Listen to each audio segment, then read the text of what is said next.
Let's start this by finding common ground with atheists. All monotheistic religions, Judaism, Christianity, Islam, agree that the universe had a beginning. In the very first chapter of the book of Genesis in the Bible, it states that God created the universe in 6 days. The Quran states the same thing, that the universe has been created in 6 days, although it does not specify that these days are 24-hour periods as human experience. Atheists also accept this, that the universe had a beginning, they just don't believe that it also had a creator. As the Big Bang Theory describes the scientific model that says the universe started from a single dense point and then rapidly expanded. Again, we Muslims can actually confirm this. 1400 years ago, the Quran made a claim in chapter 51, verse 47. It says, "And the heaven we constructed with strength, and indeed we are continually expanding it." It's literally saying that the universe is expanding. So here's the question for the atheists. Okay, this is just a random first question that you have to address. How did the Quran know that the universe is expanding 1400 years ago, an information that was not known to humanity whatsoever before? Not the Greeks, not the ancient Egyptians. No one knew this information, while science only discovered this fact in the 20th century through a scientist called Edwin Hubble. I think that's his name, where he discovered that the galaxies are moving away from each other, leading the formulation of the Big Bang Theory. Since we have established that this universe had a beginning and it's not eternal, there must be a rational explanation for its cause, philosophically and scientifically. This leads us to 4 hypotheses. Only 4 possibilities that can explain the causation of this beginning of this universe.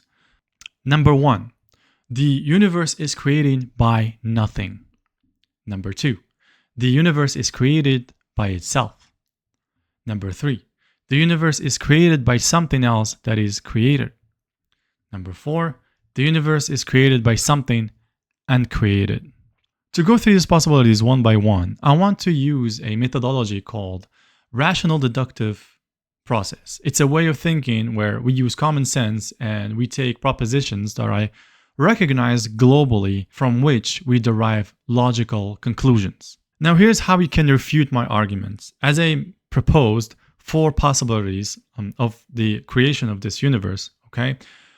You can choose any of the 4, well, it's going to be 3 possibilities because I'm only going to be choosing one possibility that is going to be rational and logical explanation for the beginning of this universe. You can choose any of the 3 possibilities.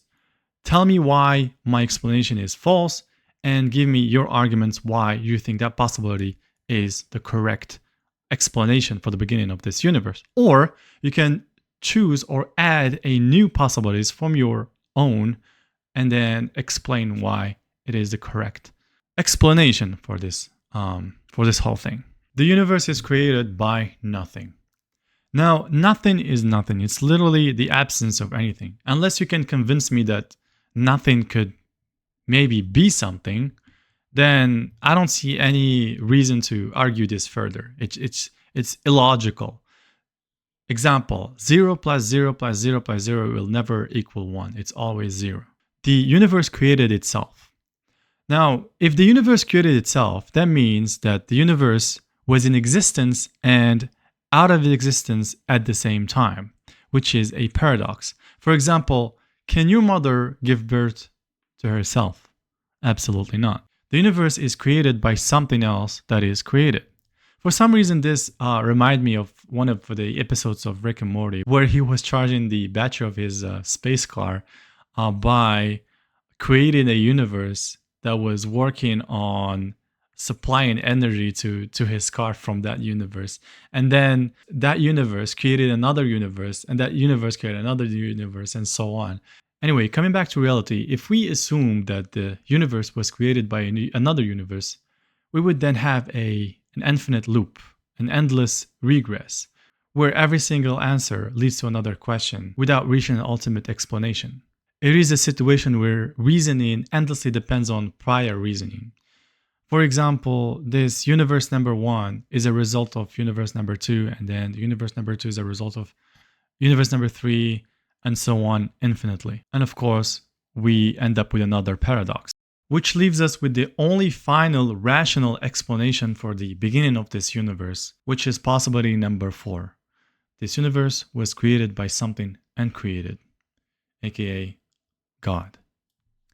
This is not really Islam challenging atheists or atheism in general. This is just a Muslim simple man like me using his critical thinking, really simple critical thinking. We're not using anything but logic here to question the beginning of this universe. We need a rational explanation for the beginning of this universe. Something we Muslims find in the Quran and other religions, for example, Christianity and Jews, can find in the Bible, and atheists have the Big Bang theory, but it's still a theory. It's not even a fact because it's still not a complete theory and it's not completely tested. There is still a lot of questions that are not answered. How and who caused this Big Bang theory, aka the beginning of this universe? If you like this video, give it a thumbs up. If you don't like it and you think this is a waste of your time, then give it as a thumb down, and then tell me why I wasted your time. Yeah, see you later. Peace.